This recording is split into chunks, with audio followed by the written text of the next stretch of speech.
च एकदन्तं द्वितीयकम् एकादशं गणपतिं द्वादशं तु गजाननं द्वादशैतानि नामानि त्रिसन्ध्ययः पठे नरः न च विघ्नभयं तस्य सर्वसिद्धिकरं प्रभो.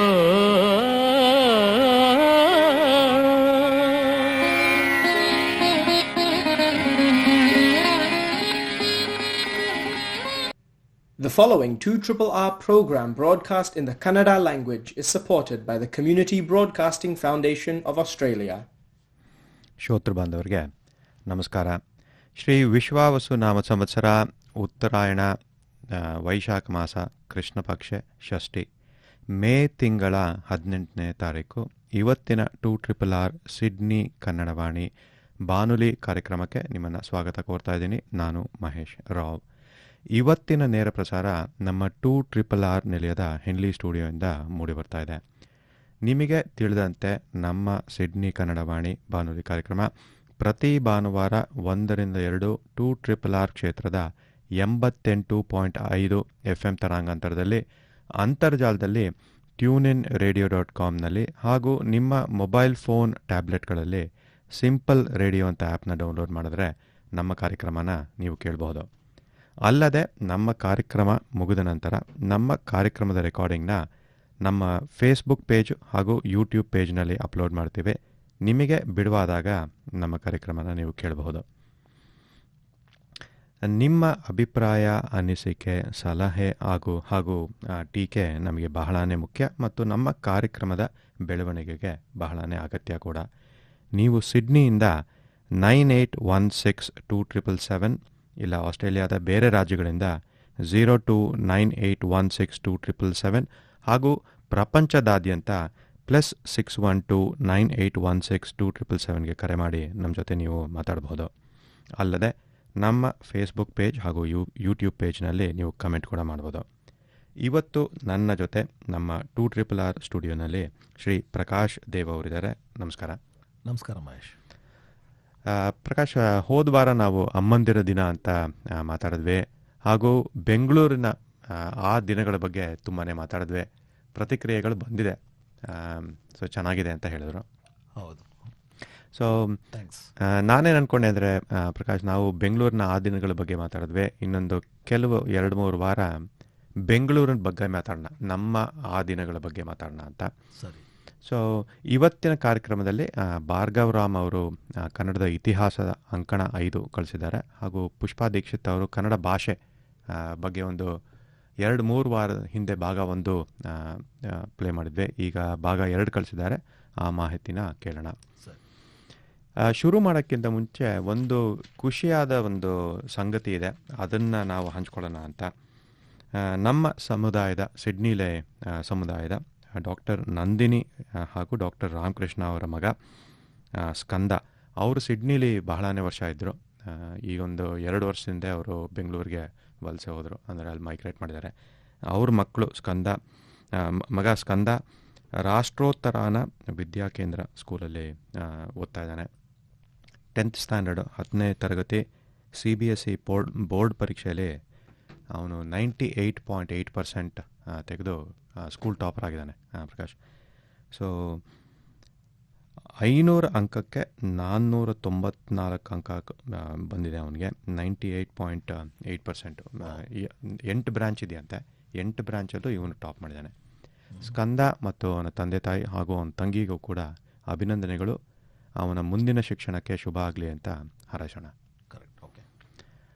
ನಮಗೆ ತಿಳಿದಂತೆ ಪ್ರಕಾಶ್, 98, 97, 99 ಅಂತ ನಾವು ಶಾಲೆ ಇದ್ದ ದಿನಗಳಲ್ಲಿ ನಮಗೆ ಬಂದಿದ್ದು ಅಂದರೆ ಜ್ವರ ಅಷ್ಟೇ ಅನ್ಸುತ್ತೆ. ನಮಗೆ ಆ ಥರ ಅಂಕೆಗಳು ಖಂಡಿತ ಬಂದಿಲ್ಲ. ಹೌದು. ನನ್ನ ಫ್ರೆಂಡ್ ಒಬ್ಬನಿದ್ದ ಮಹೇಶ್, ನನ್ನ ಕ್ಲೋಸ್ ಫ್ರೆಂಡು. ಅವನ ಹೆಸರು ಪರಮೇಶ್ವರನ್ ಅಂತ.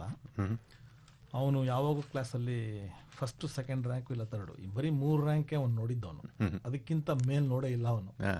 ಅವನು ಏನೇನ 2nd ರ್ಯಾಂಕ್ ಇಲ್ಲ 3rd ರ್ಯಾಂಕ್ ಬಂದರೆ ಅಳೋನು. ನನ್ನ ಪಕ್ಕನೇ ಕೂತಿರೋನು ಜೋರಾಗಳವನು. ಸೊ ಇದೆಲ್ಲ ನೋಡಿದ್ರೆ ಇವಾಗ ಇದೆಲ್ಲ ನೆನ್ಸ್ಕೊಂಡ್ರೆ ಇಟ್ಸ್ ಜಸ್ಟ್ ಲೈಕ್ ಅಮೇಝಿಂಗ್. ಅವನು ಇನ್ನೂ ನನಗೆ ಟಚಲ್ಲಿ ಇದ್ದಾನೆ. ಸೊ ಇದೆಲ್ಲ ಮಾತಾಡ್ತಿರ್ತೀವಿ ಫೋನಲ್ಲಿ ಮಾತಾಡಿದಾಗ. ಅದೇ 6 ಮಾರ್ಕ್ ಹೋಗಿದೆ ನೋಡಿ, 6 ಅಂಕ ಹೋಗಿದೆ ಅಂದರೆ ಬ್ರಿಲಿಯಂಟ್. ಅವನು ಎಲ್ಲದರಲ್ಲೂ ಆಲ್ ರೌಂಡೆಡ್ ಬಾಯ್. ಕಂಗ್ರ್ಯಾಚುಲೇಷನ್ಸ್ ತಿರ್ಗ. ಸೊ ಬೆಂಗಳೂರು ಬಗ್ಗೆ ಬಂದರೆ ಪ್ರಕಾಶ್, ಈಗ ಮೇ ಬಿ ಅರ್ಲಿ 1900s ಬೆಂಗಳೂರಿನ ಬಗ್ಗೆ ಹಾಡುಗಳು ಹಲವಾರು ಬಂದಿದೆ. ಅದರಲ್ಲಿ ಒಂದು ಹಾಡು ಲಂಡನ್ನಲ್ಲೇ ರಚನೆ ಆಗಿದೆ. ಅದು ಯಾವುದೋ ಅಂತ ಹೇಳಲ್ಲ, ನಾನು ಪ್ಲೇ ಮಾಡ್ತೀನಿ, ಅದಾದಮೇಲೆ ಅದ್ರ ಬಗ್ಗೆ ಮಾತಾಡೋಣ. ಈಗ ಕೇಳಿ ಒಂದು ಬೆಂಗಳೂರಿನ ಬಗ್ಗೆ ಒಂದು ಹಾಡು.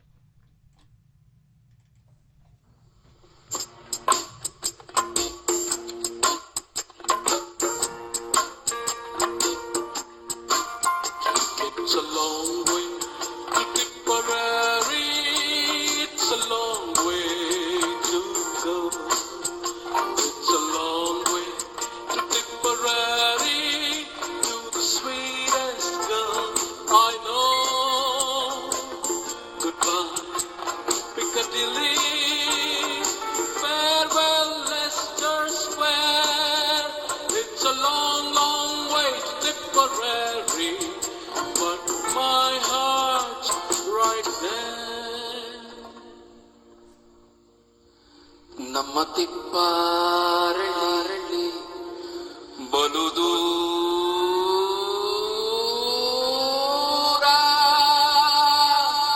ನಡಿಯ ಬಲುದೂರ,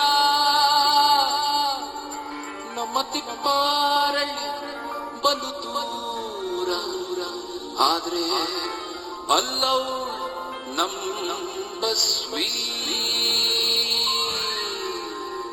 ಕೋರೆ ಗೌಡ ನೆಂಪ ಗೌಡ ಬಂದ ಬೆಂಗಳೂರಿಗೆ, ಗೌಡ ಬಂದ ಬೆಂಗಳೂರಿಗೆ, ಬಳೆಪೇಟೆ ಬಾಟೆ ಮೇಲೆ ಬರುತ್ತಿದ್ದಾಗ, ಗೌಡ ಬರುತ್ತಿದ್ದಾಗ ಪೌಡರ್ ಗಿದ್ದರ್ ಹಾಕಿಕೊಂಡ ಮನುಷ್ಯಳೊಬ್ಬಳು ಕಣ್ಣು ಬಿದ್ದು ಮಿಡಿಸಿ ನೋಡಿ ನಕ್ಕಾಗ. ಕೋರೆ ಗೌಡ ನೆಂಪ ಗೌಡ ಬಂದ ಬೆಂಗಳೂರಿಗೆ, ಗೌಡ ಬಂದ ಬೆಂಗಳೂರಿಗೆ, ಬಳೆಪೇಟೆ ಬಾಟೆ ಮೇಲೆ ಬರುತ್ತಿದ್ದಾಗ, ಗೌಡ ಬರುತ್ತಿದ್ದಾಗ ಪೌಡರ್ ಗಿದ್ದರ್ ಹಾಕಿಕೊಂಡ ಮನುಷ್ಯಳೊಬ್ಬಳು ಕಣ್ಣು ಗಿಣ್ಣು ಗಿಡಿಸಿ ನೋಡಿ ನಕ್ಕಾಗ. ಹಠ ಬೇಡವಾ ಬಳೆಪೇಟೆ, ನಮಸ್ಕಾರ ನಗರ ಪೇಟೆ, ನಮ್ಮ ತಿಪ್ಪಾರಳ್ಳಿ ಬಲು ದೂರ, ನಡಿಯ ಬಲು ದೂರ, ನಮ್ಮ ತಿಪ್ಪಾರಳ್ಳಿ ಬಲು ದೂರ, ನಡಿಯ ಬಲು ದೂರ, ನಮ್ಮ ತಿಪ್ಪಾರಳ್ಳಿ ಬಲು ದೂರ, ಆದ್ರೆ ಅಲ್ಲವಳು ನಮ್ಮ ಶ್ರೀ.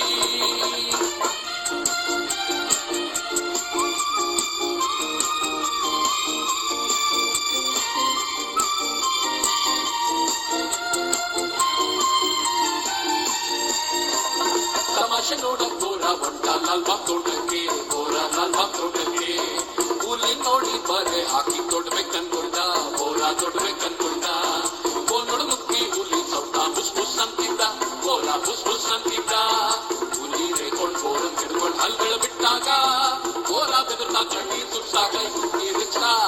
ತಮಾಷೆ ನೋಡಕ್ ಬೋರ ಬಂಟ ಲಾಲ್ಬಾಗ್ ತೋಟಕ್ಕೆ, ಬೋರ ಲಾಲ್ಬಾಗ್ ತೋಟಕ್ಕೆ, ಹುಲಿ ನೋಡಿ ಬರೆ ಹಾಕಿ ದೊಡ್ಬೇಕನ್ಕೊಂಡ, ಬೋರ ದೊಡ್ಬೇಕನ್ಕೊಂಡ, ಬೋನೋಡು ಮುಕ್ಕಿ ಹುಲಿ ಸೌಟ ಬುಸ್ ಬುಸ್ ಅಂತಿದ್ದ, ಬೋರ ಬುಸ್ ಬುಸ್ ಅಂತಿದ್ದ, ಹುಲಿ ರೇಕೊಂಡ್ ಬೋರನ್ ಕೆಡ್ಕೊಂಡ್ ಹಲ್ಗಳ ಬಿಟ್ಟಾಗ, ಬೋರ ಬೆದರ್ನ ಕಣ್ಣೀರ್ ಸುಡ್ಸಾಗ ನೀರಿಚ್ಚ. ಪುಟ್ ಪುಡಪ್ಪ ಬೇಕಿಂದ್ರಾಯ ಸಂಸಾರ ನನ್ನೊಡೆಯ, ಪುಟ್ ಪುಡಪ್ಪ ಬೇಕಿಂದ್ರಾಯ ನಮಸ್ಕಾರ ನನ್ನೊಡೆಯ, ನಮ್ಮ ತಿಪ್ಪಾರಳ್ಳಿ ಬಲು ದೂರ, ನಡಿಯ ಬಲು ದೂರ, ನಮ್ಮ ತಿಪ್ಪಾರಳ್ಳಿ ಬಲು ದೂರ, ನಡಿಯ ಬಲು ದೂರ, ನಮ್ಮ ತಿಪ್ಪಾರಳ್ಳಿ ಬಲು ದೂರ, ಆದ್ರೆ ಅಲ್ಲವಳು ನಮ್ಮ ಶ್ರೀ.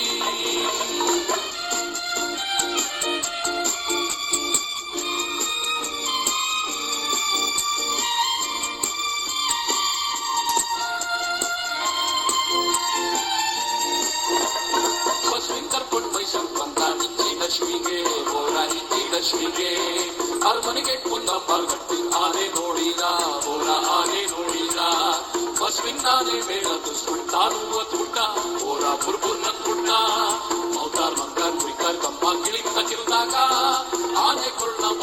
ನಡೆಸ್ತಾ ಹಾಡ್ತಾ ಹೋಗ್ತಿದ್ದ. ಬಸ್ನಿಂದ ಕರ್ಕೊಂಡು ಮೈಸೂರು ಬಂದ ಇಚ್ಚಿಗಷ್ಟಿಗೆ, ಬೋರ ಇಚ್ಚಿಗಷ್ಟಿಗೆ. ಅರಮನೆಗೆ ಕುಂತಂಬಾರ್ ಕಟ್ಟಿ ಆನೆ ನೋಡಿದ, ಆನೆ ನೋಡಿದ. ಬಸ್ನಿಂದ ಆನೆ ಮೇಲತ್ತು ಸುಟ್ಟ ತೊಟ್ಟ, ಬೋರ ಹುರ್ಗುರ್ನ ತೊಟ್ಟ. ಮಂಗಾರ್ ಹುರಿಗಾರ್ ಗಮ್ಮ ಗಿಳಿತ ಗಿರಿದಾಗ ಆನೆ ಕೊಂಡ ಮಗಿಂತ ನಡೆಸ್ತಾ ಹಾಡ್ತಾ ಹೋಗ್ತಿದ್ದ. ಮನೆಗೋಗೋ ಮಾವು ಸಾಬ್ರ ಗಂಡುಳಿಸ್ಕೊಂಡ್ರ ಕೂರಿಕಾರ, ನಮ್ಮ ತಿಪ್ಪಾರಳ್ಳಿ ಬಲು ದೂರ, ನಡಿಯ ಬಲು ದೂರ. ನಮ್ಮ ತಿಪ್ಪಾರಳ್ಳಿ ಬಲು ದೂರ, ನಡಿಯ ಬಲು ದೂರ. ನಮ್ಮ ತಿಪ್ಪಾರಳ್ಳಿ ಬಲು ದೂರ, ಆದ್ರೆ ಅಲ್ಲೋಳು ನಮ್ಮ ಬಸ್ವಿ. ನಮ್ಮ ತಿಪ್ಪಾರಳ್ಳಿ ಬಲು ದೂರ, ನಡಿಯ ಬಲು ದೂರ. ನಮ್ಮ ತಿಪ್ಪಾರಳ್ಳಿ ಬಲು ದೂರ, ಆದ್ರೆ ಅಲ್ಲೋಳು ನಮ್ಮ ಬಸ್ವಿ. ನಮ್ಮ ತಿಪ್ಪಾರಳ್ಳಿ ಬಲು ದೂರ, ನಡಿಯ ಬಲು ದೂರ. ನಮ್ಮ ತಿಪ್ಪಾರಳ್ಳಿ ಬಲು ದೂರ, ಆದ್ರೆ ಅಲ್ಲಿ ನಡವೋಳ್ ನಮ್ ಬಸ್ವಿ.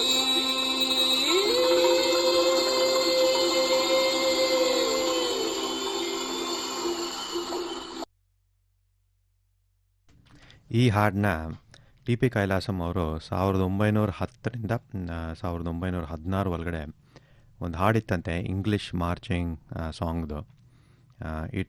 It's a long way to Tipperary but my heart stays there ಅಂತ. ಅದು ಹೇಳಿದ್ದಕ್ಕೆ ಅವ್ರು ಈ ಹಾಡನ್ನು ಬರೆದ್ರಂತೆ. ಸಿ ಅಶ್ವಥ್ ಅವರು ಇದನ್ನು ಬಹಳನೇ ಚೆನ್ನಾಗಿ ಹಾಡಿದ್ದಾರೆ. ಅದನ್ನು ಬರೋ ವಾರಗಳಲ್ಲಿ ಕೇಳೋಣ. ಸೊ ಬೆಂಗಳೂರು ದಿನಗಳು ಅಂತ ಬಂದರೆ ನಮಗೆ ಜ್ಞಾಪಕ ಇದ್ದಂಗೆ ಬೆಳಗ್ಗೆ ಎದ್ದು 5:30 6 ಗಂಟೆ ಅಷ್ಟೊತ್ತಿಗೆ ಸುಪ್ರಭಾತ, ಆಮೇಲೆ ತುಳಸಿ ಕಟ್ಟೆ, ಅಲ್ಲಿ ತುಳಸಿ ಕಟ್ಟೆ ರಂಗೋಲಿ ಹಾಕೋದು, ಆಮೇಲೆ ಹಾಲು ತಂದಿಡೋರು ಬಾಟ್ಲಲ್ಲಿ, ಹಾಲಿದ್ದು ಒಂದು ಅಲ್ಯೂಮಿನಿಯಂ ಕವರ್ ಒಂದಿರೋದು, ಹೌದು, ಮನೆ ಮುಂದೆ ನೀರು ಹಾಕ್ಬಿಟ್ಟು ಅದೇ ರಂಗೋಲಿ ಹಾಕ್ತಿರೋ. ಇವಾಗಲೂ ಇದೆ ಅಂತ ಕಾಣತ್ತದು, ಮಾಡ್ತಾರೆ. ಬಟ್ ಅದೇ ತೋರಣ ಕಟ್ಟೋರು. ಹೌದು.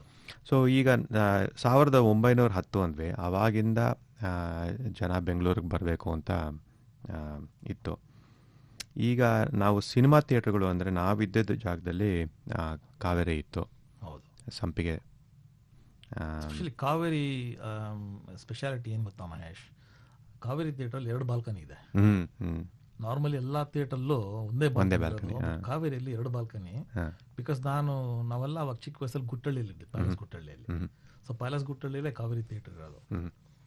ಸೊ ಕಾವೇರಿ ಥಿಯೇಟರ್ ಯಾವಾಗೂ ಪಿಕ್ಚರ್ ಅಲ್ಲೇ ಹೋಗ್ತಾ ಇದ್ವಿ, ಮನೆ ಹತ್ರ ಅಲ್ವಾ. ಸೊ 2 ಬಾಲ್ಕನಿ, ಒಂದು ಬಂದ್ಬಿಟ್ಟು ಸ್ವಲ್ಪ ಎಲಿವೇಟೆಡ್, ಒಂದು ಮೇಲೆ you can mini balcony correct. So ಚೆನ್ನಾಗಿತ್ತು ಅವಾಗ ಅದೆಲ್ಲ, ಓಲ್ಡ್ ಡೇಸ್. ಇವಾಗೆಲ್ಲ ನೆನೆಸ್ಕೊಂಡ್ರೆ ನನಗೆ ತಿಳಿದಂಗೆ ಕಾವೇರಿ ಥಿಯೇಟ್ರಲ್ಲಿ 1975 ಅನ್ಸುತ್ತೆ, ಆಗ ಮಯೂರ ಸಿನಿಮಾ ಬಿಡುಗಡೆ ಆಗಿತ್ತು. ಆಗ ನಾವು ಮಲ್ಲೇಶ್ವರಮಲ್ಲಿದ್ವಿ. ಮಲ್ಲೇಶ್ವರಮಿಂದ ಕಾವೇರಿ ಥಿಯೇಟ್ರಿಗೆ ಹೋಗಿ ಫಸ್ಟ್ ಶೋ ಮುಗಿಸ್ಕೊಂಡು 33 ಜನ ವಾಪಸ್ ನಡ್ಕೊಂಬಂದ್ರಂತೆ. ಆಗ ಜಾಯಿಂಟ್ ಫ್ಯಾಮಿಲಿ ಅಂತ ಆಗಿತ್ತಲ್ಲ, ಎಲ್ಲ ಬಂದರೆ ಕಸಿನ್ಸು ಎಲ್ಲರೂ ಹೋಗಿದ್ದು ಅಂತ. ಆಮೇಲೆ ಸಂಪಿಗೆ ಥಿಯೇಟ್ರು ಸಂಪಿಗೆ ರೋಡಲ್ಲಿತ್ತು. ಗೀತಾಂಜಲಿ ಸಿನಿಮಾ ಇತ್ತು. ಗೀತಾಂಜಲಿನಲ್ಲಿ ಮೋಸ್ಟ್ ಆಫ್ ದಿ ಅಣ್ಣವ್ರದ್ದು ಪಿಕ್ಚರು ಯಾವಾಗ ಅಲ್ಲ ರಿಲೀಸ್ ಆಗ್ತಾ ಇತ್ತು. ಐ ಸ್ಟಿಲ್ ರಿಮೆಂಬರ್ ಸುಮಾರು ರಾಜ್ಕುಮಾರ್ ಪಿಕ್ಚರಲ್ಲಿ ನೋಡಿದ್ದೀನಿ ನಾನು ಆಗಿನ ಕಾಲದಲ್ಲಿ. ನಾನೊಬ್ಬ ಕಳ್ಳ ಅಂತೆ, ಆಮೇಲೆ ಶಂಕರ್ ಗುರು, ರವಿಚಂದ್ರ, ಸುಮಾರು ಮೂವೀಸ್ ಅಲ್ಲಿ ರಿಲೀಸ್ ಆಗಿದೆ. ಅದೇ ಕಣ್ಣು. ಹೌದು. ಇವಾಗೆಲ್ಲ ಹೊಡೆದಾಕ್ಬಿಟ್ಟು ಶಾಪಿಂಗ್ ಇದು ಮಾಡಿದಾರಂತ ಕಾಣ, ಶಾಪಿಂಗ್ ಕಾಂಪ್ಲೆಕ್ಸ್ ಏನೋ ಮಾಡಿದಾರಲ್ಲಿ. ಆಮೇಲೆ ನಟರಾಜ್ ಇತ್ತು. ನಟರಾಜಲ್ಲಿ ರಜನಿಕಾಂತ್ ಸಿನಿಮಾಗಳು ತುಂಬಾನೇ ಬರೋದು. ಸ್ವಸ್ತಿಕ್, ಶೇಷಾದ್ರಿಪುರಂ ಏರಿಯಾಲಿ. ಆಮೇಲೆ ಸೆಂಟ್ರಲ್ ಇತ್ತು ಕಾರ್ನರ್ಲಿ, ಈಗ ಪ್ರೆಸ್ಟೀಜ್ ಆಪೋಸಿಟ್ ಅಲ್ಲಿ. ಕರೆಕ್ಟ್. ಸೊ ಹಾಗೆ ಹೇಳ್ತಾ ಪ್ರಕಾಶ್, ಬೆಂಗಳೂರಿನಿಂದ ಶ್ರೀ ಭಾರ್ಗವರಾಮ್ ಅವರು ಕನ್ನಡದ ಇತಿಹಾಸ ಅಂಕಣ 5 ಕಳಿಸಿದ್ದಾರೆ. ಅದನ್ನೀಗ ಕೇಳೋಣ. ಶ್ರೀ ವೆಂಕಟೇಶಾಯ ಮಂಗಳಂ. ಕನ್ನಡ ಭಾಷೆ ಹಾಗೂ ಕರ್ನಾಟಕದ ಇತಿಹಾಸದ ನಿರೂಪಣೆ ಭಾಗ 5. ಸಿಡ್ನಿ ಕನ್ನಡ ವಾಣಿ ಬಾನುಲಿ ಕಾರ್ಯಕ್ರಮ ಆಲಿಸುತ್ತಿರುವ ನನ್ನ ಕನ್ನಡ ಬಾಂಧವರಿಗೆ ಭಾರ್ಗವರಾಮ್ ಅರ್ಪಿಸುವ ಹಾರ್ದಿಕ ಅಭಿವಂದನೆ. ಸಮಯ ಅಭಾವದಿಂದ ಹಿಂದಿನ ಪ್ರಸಾರಣದಲ್ಲಿ ಮೊಟಕುಗೊಳಿಸಿದ್ದ ಬೆಂಗಳೂರು ನಗರದ ಚರಿತ್ರೆ ಇನ್ನಿತರ ಸ್ವಾರಸ್ಯಕರ ಅಂಕಿ ಅಂಶಗಳ ಮಾಹಿತಿ ಮುಂದುವರಿಸುತ್ತೇನೆ. ಕ್ರಿಸ್ತಶಕ 890ರಲ್ಲಿ ಚೋಳ ಹಾಗೂ ಕಲಾತುಂಗ ವಂಶದವರು ಬೇಗೂರು ಕೋಟೆ ಹಾಗೂ ಪಂಚಲಿಂಗ ನಾಗೇಶ್ವರ ದೇವಸ್ಥಾನವನ್ನು ಬೇಗೂರು ಗ್ರಾಮದಲ್ಲಿ ಸ್ಥಾಪಿಸಿದರೆಂದು ಶಿಲಾಶಾಸನಗಳಲ್ಲಿ ಕೆತ್ತಿದ್ದಾರೆ.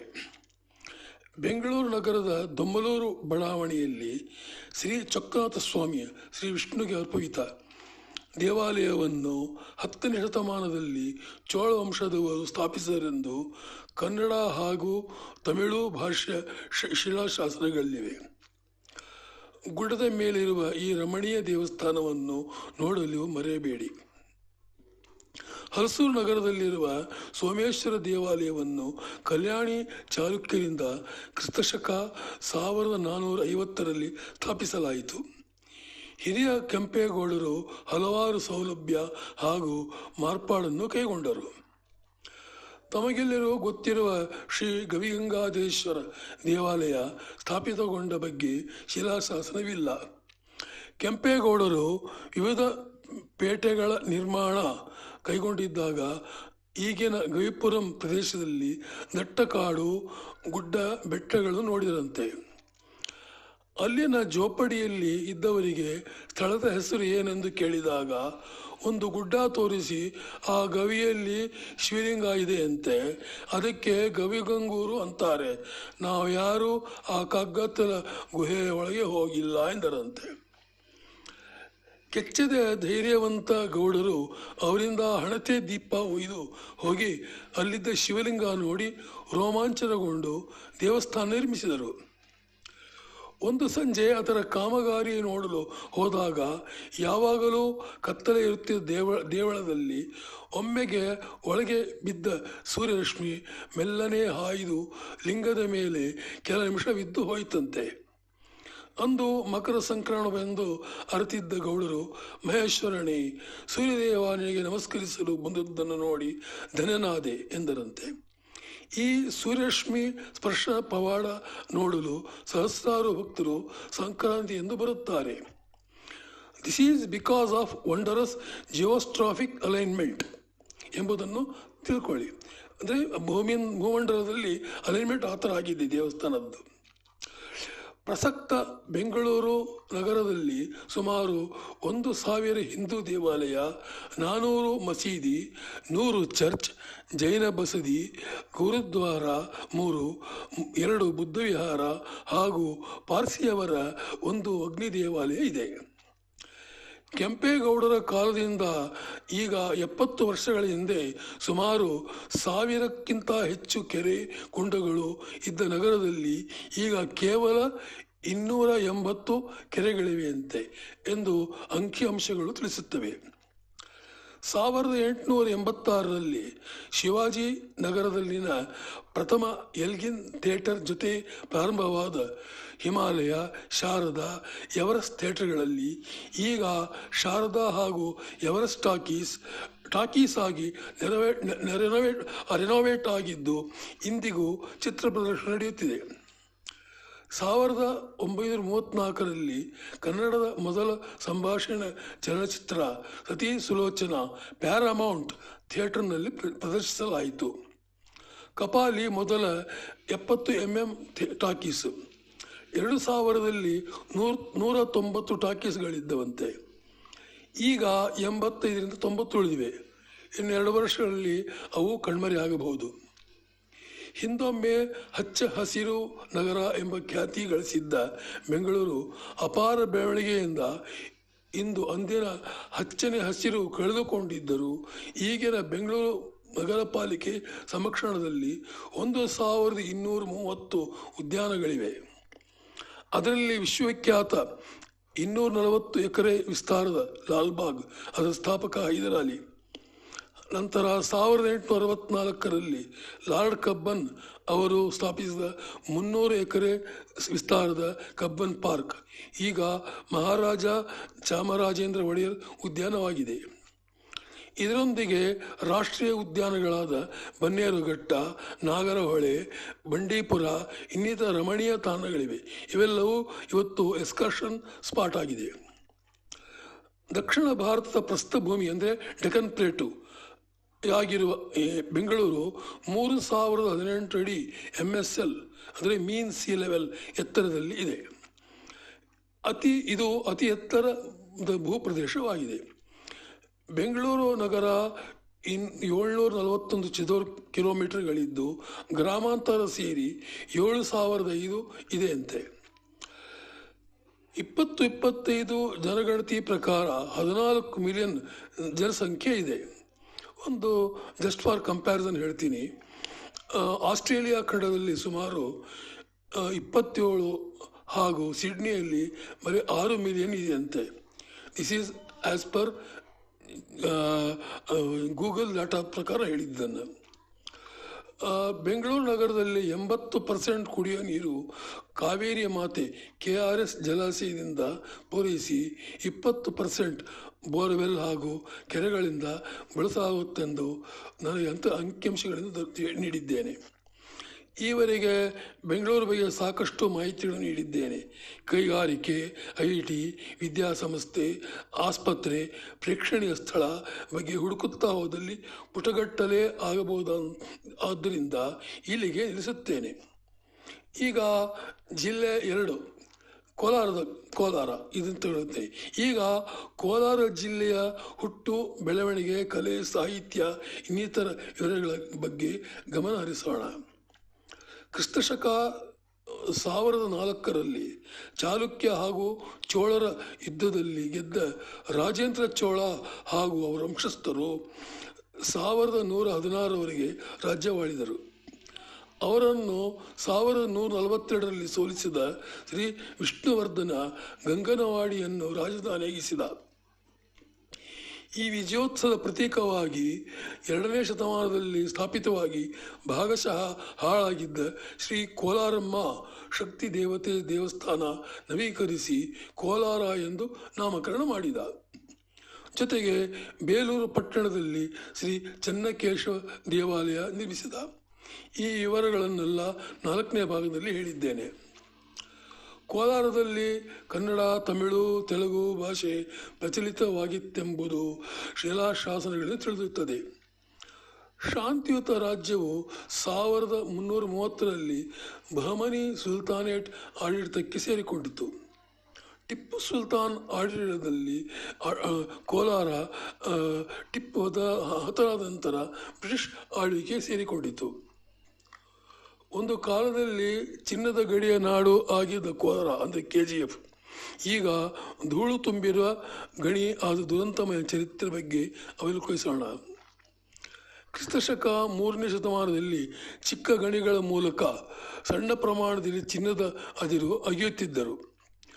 ಚೋಳರ ಆಳ್ವಿಕೆಯಲ್ಲಿ ಗಣಿಗಾರಿಕೆ ಹೆಚ್ಚಿತು. 1850ರಲ್ಲಿ ಬ್ರಿಟಿಷರ ಆಳ್ವಿಕೆ ಪ್ರಾರಂಭವಾದ ನಂತರ ಆಧುನಿಕ ಯಂತ್ರಗಳ ಮೂಲಕ ಗಣಿಗಾರಿಕೆ ಹೆಚ್ಚಿಸಿದರು.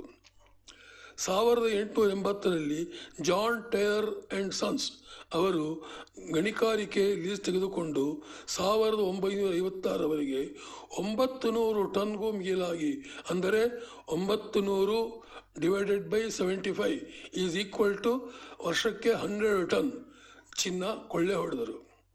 ನಂತರ ಭಾರತ್ ಗೋಲ್ಡ್ ಮೈನ್ಸ್ ಲಿಮಿಟೆಡ್ ವಶಕ್ಕೆ ತೆಗೆದುಕೊಂಡ ನಂತರ ಗಣಿಗಾರಿಕೆ ನಷ್ಟ ಅನುಭವಿಸಿ 2001ರಲ್ಲಿ ಸಂಪೂರ್ಣವಾಗಿ ಮುಚ್ಚಿದರು. ಆ ಬ್ರಿಟಿಷರ್ ಕಾಲದಲ್ಲಿ ಆ ಕಾಲದ ಅತ್ಯಂತ ಆಳವಾಗಿದ್ದ ಗಣಿಯಲ್ಲಿ ಸ್ವಚ್ಛ ಗಾಳಿ, ನೀರು, ಆಹಾರ ನೀಡುವ ಹಾಗೂ ಹೊರಗಡೆ ಬರಲು ಲಿಫ್ಟ್ ಅವ್ಯವಸ್ಥೆಯಿಂದ ಅಸಂಖ್ಯ ಗಣಿಕಾರರು ಗಣಿಯಲ್ಲಿ ಮರಣ ಹೊಂದಿದರು. ದುಷ್ಟ ಬ್ರಿಟಿಷರು ನಿರಸ್ತರಕ್ಷ ಗಣಿಕಾರರೊಂದಿಗೆ ಮಾಡಿಕೊಂಡ ಕರಾರಿನಂತೆ ಕೇವಲ ಉಚಿತ ಆಸ್ಪತ್ರೆ ಔಷಧ ನೀಡಿದರು.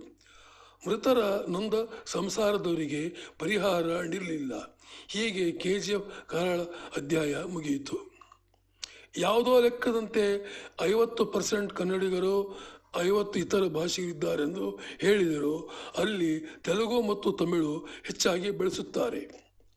ಅಲ್ಲಿ ಹರಿಯುವ ಪಾಲಾರ್ ಹಾಗೂ ಪಿನಾಕಿನಿ ನದಿ ಮಳೆಗಾಲದಲ್ಲಿ ಮಾತ್ರ ತುಂಬಿ ಹರಿಯುತ್ತದೆ.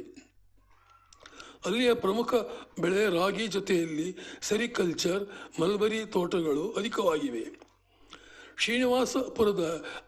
ಕೋಲಾರದ ಶ್ರೀನಿವಾಸಪುರ ಮಾವಿನ ನಗರಿ ಎಂದು ವಿಶ್ವಪ್ರಸಿದ್ಧವಾಗಿದೆ. ಅಲ್ಲಿ ಬೆಳೆಯುವ ವಿವಿಧ ತಳಿಗಳ ಮಾವಿನ ಹಣ್ಣು ಪ್ರಪಂಚಾದ್ಯಂತ ರಫ್ತು ಆಗುತ್ತದೆ. ಹೊಳಲಗೆರೆಯಲ್ಲಿ ಮಾವಿನ ಹಣ್ಣಿನ ಗಾತ್ರ, ರುಚಿ ಹಾಗೂ ಬೆಳೆ ಬಗ್ಗೆ ಸಂತೋಷಿಸಲು ಇಂಡೋ ಇಸ್ರೇಲ್ ರಿಸರ್ಚ್ ಸೆಂಟರ್ ಸ್ಥಾಪಿಸಿದ್ದಾರೆ. ಕೋಲಾರದ ಕೋಮುಲ್ ಹೈನುಗಾರಿಕೆ ಅಂದರೆ Kolar milk union dairy farm ಅತಿ ಹೆಚ್ಚು ಹಾಲು ಉತ್ಪಾದನೆ ಆಗುತ್ತದೆ. ಅತಿ ಸ್ವಾರಸ್ಯಕರ ವಿಚಾರವೇನೆಂದರೆ ಎಮ್ಮೆ ಹಸುಗಳ ಸಗಣಿ ಅಂದರೆ ಕೌಡಂಗ್ ಒಣಗಿಸಿದ ಉಂಡೆಗಳ ರಫ್ತು ಲಾಭದಾಯಕವಾಗಿದೆ. ಹಿಂದಿನ ಕಾಲದಲ್ಲಿ ಹಳ್ಳಿಗಳಲ್ಲಿ ರೊಟ್ಟಿಯಂತೆ ತಟ್ಟಿ ಒಣಗಿಸುತ್ತಿದ್ದ ಹುಲ್ಲು ಮಿಶ್ರಿತ ಬೆರಣಿ ತಂದು ಸ್ನಾನದ ಒಲೆಗೆ ಉಪಯೋಗಿಸುತ್ತಿದ್ದೆವು. ಅದರ ಸಮುದ್ರ ಹೊಗೆಯಿಂದ ಸೊಳ್ಳೆ, ಕ್ರಿಮಿಕೀಟಗಳ ಕಾಟ ಹಾಗೂ ರೋಗಗಳ ಬಾಧೆಯೇ ಇರಲಿಲ್ಲ. ನನ್ನ ವಿಚಾರ ಪ್ರಕಾರ ಅಂದರೆ ಮಾಡರ್ನೈಸೇಷನ್ನಿಂದ ಅಂದರೆ ಆಧುನೀಕರಣದಲ್ಲಿ ಗಳಿಸುವುದಕ್ಕಿಂತ ಕಳೆದುಕೊಳ್ಳುವುದೇ ಅಧಿಕವಾಗಿದೆ. ನನ್ನ ವಾದದ ಬಗ್ಗೆ ಆಳವಾಗಿ ಯೋಚಿಸಿ ತಮ್ಮ ಅಭಿಪ್ರಾಯವನ್ನು ನೀಡಬೇಕಾಗಿ ಪ್ರಾರ್ಥಿಸುತ್ತೇನೆ. ಹೈಯರ್ ಎಜುಕೇಷನ್ ಬಗ್ಗೆ ಮಾಹಿತಿ ಅಲ್ಲಿನ ಶ್ರೀ ದೇವರಾಜ ಅರಸ್ ಮೆಡಿಕಲ್ ಕಾಲೇಜ್ ಹಾಗೂ Shri Byregowda institute of technology ಹಾಗೂ ಇತರ ಉನ್ನತ ವಿದ್ಯಾಭ್ಯಾಸ ಸಂಸ್ಥೆಗಳು ಇವೆ. ಕೋಲಾರ ನಗರ ಸೇರಿ ಇನ್ನೂ 4 ತಾಲೂಕುಗಳಿವೆ. ಕೋಲಾರದಲ್ಲಿ ಉನ್ನತ ಸಾಹಿತಿಗಳ ಬಗ್ಗೆ ಯಾವುದೇ ವಿಶೇಷತೆ ಇಲ್ಲದಿರುವುದರಿಂದ ಇಲ್ಲಿಗೆ ನಿಲ್ಲಿಸುತ್ತಿದ್ದೇನೆ. ಮುಂದಿನ 6ನೇ ಭಾಗದಲ್ಲಿ ಕರ್ನಾಟಕದ ಅತ್ಯಂತ ಹೆಮ್ಮೆಯ ಮೈಸೂರು ನಗರ ಹಾಗೂ ಜಿಲ್ಲೆಯ ಬಗ್ಗೆ ವೈಶಿಷ್ಟ್ಯತೆಯನ್ನು ತಿಳಿಸುತ್ತೇನೆ. ಪ್ರಿಯ ಕನ್ನಡ ಶ್ರೋತೃ ಬಾಂಧವರೇ, ತಮಗೆಲ್ಲರಿಗೂ ನನ್ನ ಹಾರ್ದಿಕ ವಂದನೆಗಳು. ಜೈ ಕರ್ನಾಟಕ ಮಾತೆ. ಬಿ ಭಾರ್ಗವರಾಮ್. ಧನ್ಯವಾದಗಳು ಶ್ರೀ ಭಾರ್ಗವರಾಮ್ ಅವರಿಗೆ. ಸೊ ಭಾರ್ಗವರಾಮ್ ಅವರು ಹೇಳ್ದಂಗೆ 190 ಸಿನಿಮಾ ಥಿಯೇಟರ್ಗಳಿತ್ತು, ಈಗ 90 ಇಲ್ಲ ಅದಕ್ಕಿಂತ ಕಡಿಮೆ ಇದೆ ಅಂತ ಹೇಳಿದ್ರು. ಭರಣಿ ಬಗ್ಗೆನೂ ಹೇಳಿದ್ರು, ನಾವು ಮಾತಾಡ್ತಿದ್ವಿ ಇದು ಮುಂಚೆ, ಅದನ್ನು ಮುಂಚೆ ಹಂಡೆಯಲ್ಲಿ ಉಪಯೋಗಿಸೋರು ಅಂತ. ಒಂದು ಸ್ಪಾನ್ಸರ್ ಸಂದೇಶ ಕೇಳಿ ಕಾರ್ಯಕ್ರಮನ ಮುಂದುವರಿಸೋಣ.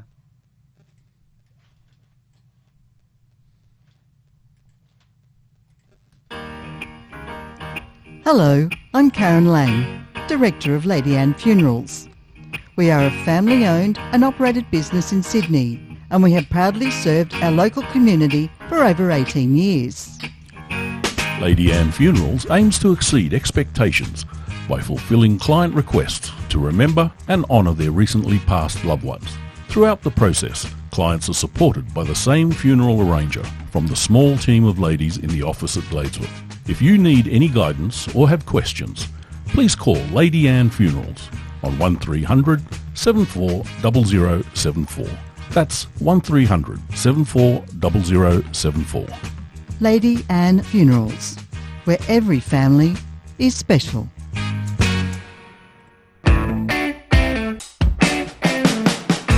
Hi, I'm AJ to tell you about Cactus Imaging, a printer like no other, with large format commercial printing of the highest quality for billboards, banners, vehicle wraps, street furniture, retail displays and interior signage, building wraps and hoardings, fabric printing and much more.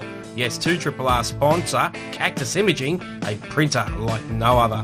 For further inquiry, go to cactusimaging.com.au. Cactus Imaging, a printer like no other.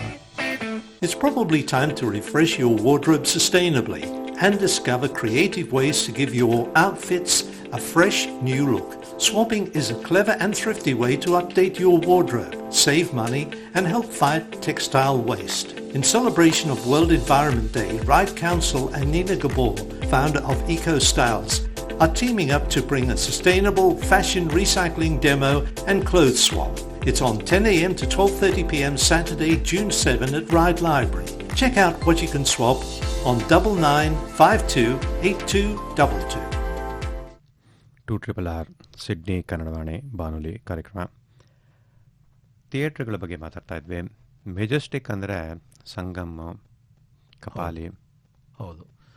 ಆಮೇಲೆ ಅದು escalator ಇತ್ತಲ್ಲ, Majestic theatre ಇತ್ತಲ್ಲ, Majestic ಸಂತೋಷ, ನರ್ತಕಿ, ಅಲಂಕಾರ ಇತ್ತಲ್ಲಿ. ಅಲಂಕಾರ ಅಲ್ಲ ಇದ್ದಿದ್ದ escalator ಒಂದು ಅಲ್ಲ ಇದು ಅಭಿನವ್ ಥಿಯೇಟ್ರಲ್ಲಿ ಇದ್ದಿದ್ದು. ಅದು ಫಸ್ಟ್ ಟೈಮ್ ಮತ್ತೆ ಹಿಂಗೆ ಅರ್ಲಿ 80s ಅಂತ ಕಾಣುತ್ತೆ. ಥಿಯೇಟರ್ ಹೊಸದಾಗಿ ಶುರು ಆಗಿ ಅವಾಗ ಎಕ್ಸ್ಲೇಟ್ ಆಗಿದಾಗ ಬೆಂಗಳೂರಲ್ಲಿ ಯಾವ ಥಿಯೇಟ್ರಲ್ಲೂ ಇರಲಿಲ್ಲ ಎಕ್ಸ್ಲೇಟರ್. ಎಲ್ಲ ಒಂಥರ ಸ್ಟೆಪ್ಸ್ ಇತ್ತು ನಡ್ಕೊಂಡು ಹೋಗೋದಕ್ಕೆ.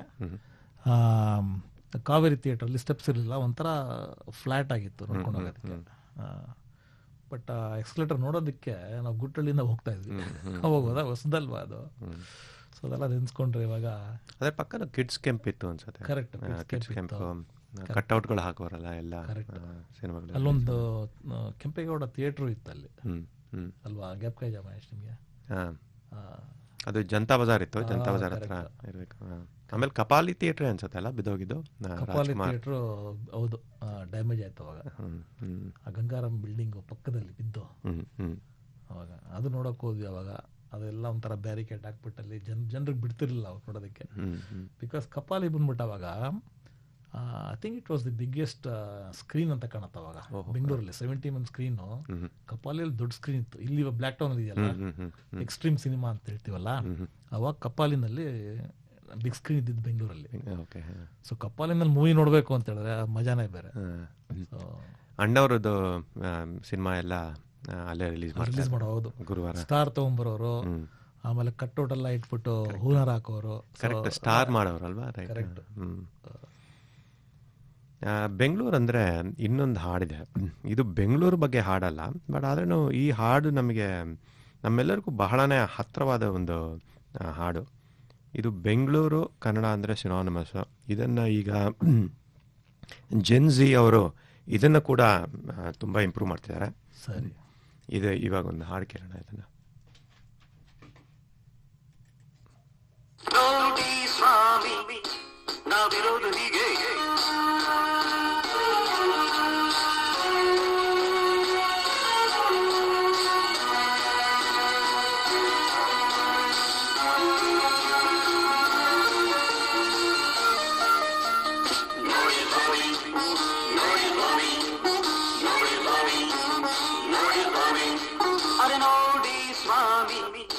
ನಾವಿರೋದು ಹೀಗೆ, ನೋಡಿ ಸ್ವಾಮಿ ನಾವಿರೋದು ಹೀಗೆ, ನೋಡಿ ಸ್ವಾಮಿ ಸ್ವಾಮಿ ನೋಡಿ ಸ್ವಾಮಿ ಸ್ವಾಮಿ ನೋಡಿ ಸ್ವಾಮಿ ನೋಡಿ ಸ್ವಾಮಿ.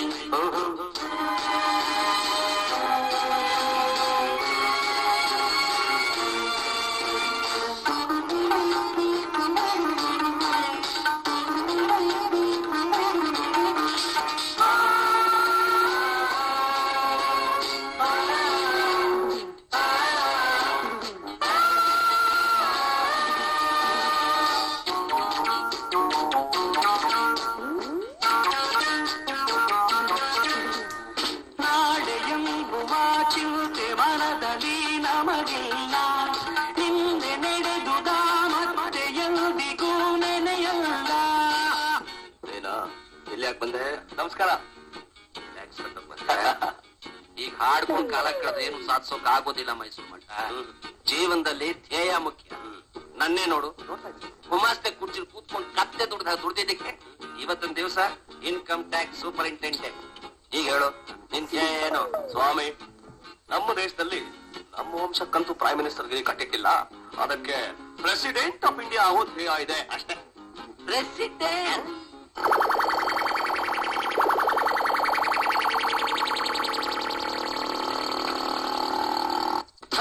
ನಾಳೆ ಎಂಬುವ ಚಿಂತೆ ಮನದಲ್ಲಿ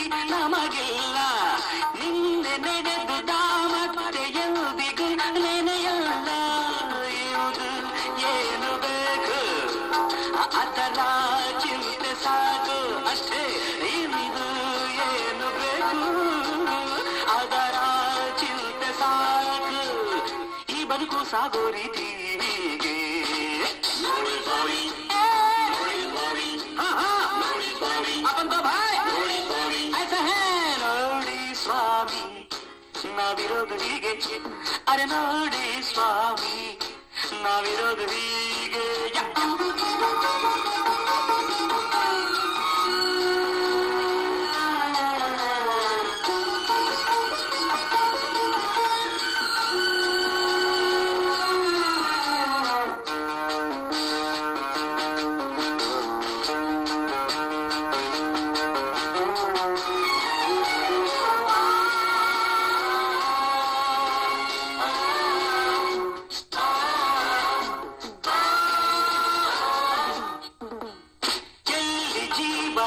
ನಡೆವುದೋ ಅದೇ ನಮ್ಮೂರು.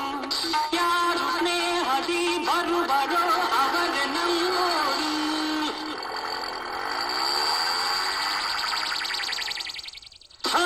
ಎಲ್ಲಿ ಜೀವನ ನಡೆವುದೋ ಅದೇ ನಮ್ಮೂರು. ಯಾರು ಸ್ನೇಹದಿ ಬರುವರೋ ಅವರೇ ನಮ್ಮೂರು. ಯಾರು ಮಿತ್ರರಲ್ಲ, ಯಾರು ಶತ್ರುವಲ್ಲ, ಯಾರು ಮಿತ್ರರಲ್ಲ, ಯಾರು ಶತ್ರುವಲ್ಲ. ಈ ಬಗೆಯ ಬದುಕು ನಮಗೂ ಎಂದು ನೋಡಿ ಸ್ವಾಮಿ. ಭಗವಾನ್ ನೋಡಿ ಸ್ವಾಮಿ, ಸುಡು ನೋಡಿ ಸ್ವಾಮಿ, ಸ್ವಾಮಿ ಅರೆ ನೋಡಿ ಸ್ವಾಮಿ ನಾವಿರೋದು ಹೀಗೆ. ಅರೆ ನೋಡಿ ಸ್ವಾಮಿ ನಾವಿರೋದು ಹೀಗೆ. ನೋಡಿ ಸ್ವಾಮಿ 1983ರಲ್ಲಿ ಬಿಡುಗಡೆ ಆದ ಈ ಚಿತ್ರ ಈಗಲೂ ಅಷ್ಟೇ ಪಾಪ್ಯುಲರ್ ಆಗಿದೆ ಇದು ಹಾಡು ಮತ್ತು ಸಿನಿಮಾ ಕೂಡ. ಶಂಕರ್ ನಾಗ್ ಅವರು ಅಜರಾಮರ, ಅವರು ತೀರೋಗಿದ್ದು 1990ರಲ್ಲಿ. ನೋಡಿ ಈಗಲೂ ಈ ಹಾಡು ಎಸ್ ಪಿ ಬಾಲಸುಬ್ರಹ್ಮಣ್ಯಂ ಅವರು ಹಾಡಿರೋದು.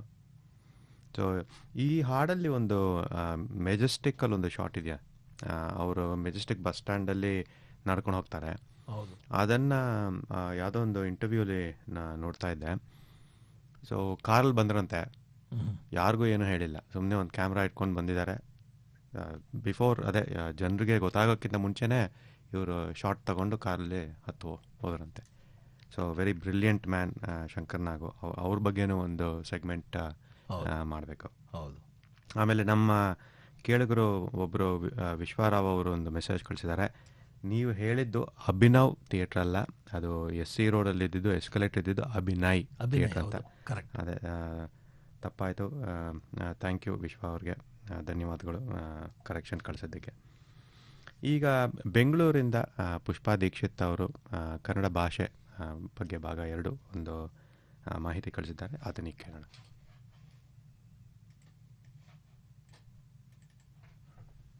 ಪೀಳಿಗೆಯಿಂದ ಪೀಳಿಗೆಗೆ, ಅಲೆಯಿಂದಲಲೆಗೆ ಟಪ್ಪೆಯ ಚಾರನಂತೆ ಇಳಿಯುತ್ತಿದೆ ಯುಗದಿಂದ ಯುಗಕ್ಕೆ ಮಾನವ ಧರ್ಮ. ನಿಲದಮೃತ ಧಾರೆಯಿದು ಮಂಕುತಿಮ್ಮ. ಸಿಡ್ನಿ ಕನ್ನಡವಾಣಿಯ ಶ್ರೋತೃ ಬಾಂಧವರಿಗೆಲ್ಲ ಪುಷ್ಪಾ ಗುರು ದೀಕ್ಷಿತ್ ಮಾಡುವ ನಮಸ್ಕಾರಗಳು. DVಜಿಯವರ ಕಗ್ಗದ ಒಂದೊಂದು ನುಡಿಮುತ್ತುಗಳು ಅತ್ಯದ್ಭುತ. ಇಳಿಯುತ್ತಿದೆ ಯುಗದಿಂದ ಯುಗಕ್ಕೆ ಕನ್ನಡ ಭಾಷೆ, ನಿಲದಮೃತ ಧಾರೆಯದು ಮಂಕುತಿಮ್ಮ. ಮಾನವ ಧರ್ಮದ ಅನ್ನುವ ಪದದ ಬದಲಿಗೆ ಇಲ್ಲಿ ಕನ್ನಡ ಭಾಷೆ ಅಂತ ಸೇರಿಸಿದ್ರು ಅದು ನಿಜವೇ ಅಲ್ವೇ? ಆಂಗ್ಲ ಭಾಷೆಯ ವ್ಯಾಮೋಹ, ಪಾಶ್ಚಾತ್ಯ ಸಂಸ್ಕೃತಿಯ ಕಡೆಗೆ ಸೆಳೆತ ಏನೇ ಆದರೂ ಕನ್ನಡದ ಕಂಪು ದೇಶ ವಿದೇಶಗಳಲ್ಲೂ ಹರಡುತ್ತಿದೆ ಹೊರತು ಕಡಿಮೆ ಎಂದಿಗೂ ಆಗೋದಿಲ್ಲ. ಏನಿದು ಕನ್ನಡ ರಾಜ್ಯೋತ್ಸವದ ತಿಂಗಳಿನಂತೆ ಕನ್ನಡದ ಬಗ್ಗೆ ಮಾತುಗಳಾಡ್ತಿದೆಯಾ ಅಂತ ಅನ್ಕೋತಿದ್ದೀರಾ? ಕೇವಲ ನವೆಂಬರ್ ತಿಂಗಳಿನಲ್ಲಿ ಮಾತ್ರ ಅಲ್ಲ, ವರ್ಷದ ಪ್ರತಿದಿನವೂ ಕನ್ನಡ ಭಾಷೆಯ ಬಗ್ಗೆ ಆದರದ ಮಾತುಗಳು ಎಲ್ಲರ ಬಾಯಲ್ಲೂ ಬರಬೇಕು. ಇವತ್ತಿನ ಈ ಕಾರ್ಯಕ್ರಮದಲ್ಲಿ ಕನ್ನಡ ಪರಿಷತ್ತಿನ ಕಿರು ಪರಿಚಯ ಹಾಗೂ ಕನ್ನಡ ಭಾಷೆ ಕಲಿಯಲು ಯಾವ ಯಾವ ಸೌಲಭ್ಯಗಳಿವೆ, ಕನ್ನಡ ತಿಳಿದವರು ತಿಳಿಯದವರು ಸಹ ಯಾವ ರೀತಿ ಕನ್ನಡ ಭಾಷೆಯನ್ನು ಕಲಿಯಲು ಅನುಕೂಲಗಳಿವೆ ಅನ್ನೋದನ್ನ ತಿಳಿಸಲು ಪ್ರಯತ್ನ ಪಡ್ತೇನೆ. ಇಲ್ಲಿ ನೀಡಿರೋ ಮಾಹಿತಿಗಳೆಲ್ಲವೂ ಅಂತರ್ಜಾಲದ ಮಾಧ್ಯಮಗಳ ಆಧಾರಿತವಾಗಿದ್ದು, ಏನಾದರೂ ಬದಲಾವಣೆಗಳಿದ್ದಲ್ಲಿ ನಿಮ್ಮ ಅಭಿಪ್ರಾಯವನ್ನ ದಯವಿಟ್ಟು ತಿಳಿಸಿ. ಬೆಂಗಳೂರಿನ ಶ್ರೀ ಕೃಷ್ಣರಾಜ ಪರಿಷತ್ ಮಂದಿರದಲ್ಲಿ 1915ರ ಸುಮಾರಿಗೆ ಕರ್ನಾಟಕ ಸಾಹಿತ್ಯ ಪರಿಷತ್ತು ಸ್ಥಾಪನೆಯಾಯಿತು. ಆಗ ಮೈಸೂರು ಅರಸರಾಗಿದ್ದ ರಾಜರ್ಷಿ ನಾಲ್ವಡಿ ಕೃಷ್ಣರಾಜ್ ಒಡೆಯರ್ ಅವರು ಪರಿಷತ್ತಿನ ಸ್ಥಾಪನೆಗೆ ಚಾಲನೆ ನೀಡಿದರು. ಮುಂದೆ 1935ರಲ್ಲಿ ಈ ಹೆಸರನ್ನ ಕನ್ನಡ ಸಾಹಿತ್ಯ ಪರಿಷತ್ತು ಅಂತ ಬದಲಾಯಿಸಿದರು. ಇದು ಕನ್ನಡ ಪುಸ್ತಕ ಪ್ರಕಟಣೆ, ಕನ್ನಡ ನಾಡು ನುಡಿಯ ಸಂರಕ್ಷಣೆ ಮತ್ತು ಕನ್ನಡ ಭಾಷೆಗಾಗಿ ಶ್ರಮಿಸಲು ಕಟ್ಟಲಾಗಿರುವ ಸಂಸ್ಥೆ. ಈ ಸಂಸ್ಥೆ ಕರ್ನಾಟಕದಾದ್ಯಂತ ಕನ್ನಡ ಸಾಹಿತ್ಯ ಸಮ್ಮೇಳನಗಳನ್ನು ಏರ್ಪಡಿಸುತ್ತೆ. ಕನ್ನಡ ಸಾಹಿತ್ಯವನ್ನ ನಾಡಿನ ಮೂಲೆ ಮೂಲೆಗಳಲ್ಲಿ ಹಬ್ಬಿಸಲು ಸಹಕಾರಿಯಾಗಿದೆ. ಈ ಸಂಸ್ಥೆಯ ಈಗಿನ ಅಧ್ಯಕ್ಷರಾಗಿ ಡಾಕ್ಟರ್ ಮಹೇಶ್ ಜೋಶಿ ಅವರು ಕಾರ್ಯನಿರ್ವಹಿಸ್ತಾ ಇದ್ದಾರೆ. ಇಲ್ಲಿ ನಡೆಸಲಾಗುವ ಕನ್ನಡ ಸಾಹಿತ್ಯ ಸಮ್ಮೇಳನಗಳ ಬಗ್ಗೆ ತಿಳಿಯೋಣ. ಕನ್ನಡ ಸಾಹಿತ್ಯ ಲೋಕದ ದಿಗ್ಗಜರು, ಸಾಹಿತ್ಯಾಸಕ್ತರು, ಕನ್ನಡ ಅಭಿಮಾನಿಗಳು ಬೃಹತ್ ಸಂಖ್ಯೆಯಲ್ಲಿ ಒಂದೆಡೆ ಸೇರಿ ಪ್ರಚಲಿತ ಸಾಹಿತ್ಯದ ಸ್ಥಿತಿಗತಿಗಳನ್ನು ಚರ್ಚಿಸುವಂತಹ ಬಹುದೊಡ್ಡ ವೇದಿಕೆ ಅಖಿಲ ಭಾರತ ಕನ್ನಡ ಸಾಹಿತ್ಯ ಸಮ್ಮೇಳನ. ಪ್ರತಿ ವರ್ಷ ನಾಡಿನ ಬೇರೆ ಬೇರೆ ಸ್ಥಳಗಳಲ್ಲಿ 3 ಅಥವಾ 4 ದಿನಗಳ ಕಾಲ ಏರ್ಪಾಡಾಗುವ ಸಾಹಿತ್ಯ ಸಮ್ಮೇಳನದಲ್ಲಿ ವಿಚಾರಗೋಷ್ಠಿಗಳು, ಕವಿಗೋಷ್ಠಿಗಳು, ಸಂವಾದಗಳು, ಸಾಂಸ್ಕೃತಿಕ ಕಾರ್ಯಕ್ರಮಗಳು ಉನ್ನತ ಮಟ್ಟದಲ್ಲಿ ನಡೆಯುತ್ತೆ. ಈ ಪರಿಷತ್ತಿನಲ್ಲಿ ಸಾಹಿತ್ಯ ಪರೀಕ್ಷೆಗಳನ್ನು ನಡೆಸಲಾಗುತ್ತೆ. 1940ನೇ ಇಸ್ವಿಯಿಂದ ಪ್ರಾರಂಭವಾಗಿರುವ ಸಾಹಿತ್ಯ ಪರೀಕ್ಷೆಗಳು ಪರಿಷತ್ತಿನ ಜನಪ್ರಿಯ ಕಾರ್ಯ ಚಟುವಟಿಕೆಗಳಲ್ಲಿ ಒಂದು. ಕನ್ನಡ ಸಾಹಿತ್ಯ ಸಂಸ್ಕೃತಿಯ ಬಗ್ಗೆ ತಿಳುವಳಿಕೆ ನೀಡುವ ಕನ್ನಡ ಕಾವ, ಜಾಣ, ರತ್ನ ಪರೀಕ್ಷೆಗಳನ್ನು ಪ್ರತಿ ವರ್ಷ ನಡೆಸಿಕೊಂಡು ಬರೋದ್ರ ಜೊತೆಗೆ ಹೊಸದಾಗಿ ಕನ್ನಡ ಕಲಿಯುವ ಆಸಕ್ತರಿಗಾಗಿ ಕನ್ನಡ ಪ್ರವೇಶ ಅನ್ನುವ ಪರೀಕ್ಷೆಯನ್ನ ಏರ್ಪಡಿಸ್ತಾ ಇದೆ. ಪರೀಕ್ಷೆಗಳು ಸರ್ಕಾರದಿಂದ ಅಂಗೀಕಾರ ಪಡೆದಿರುತ್ತೆ.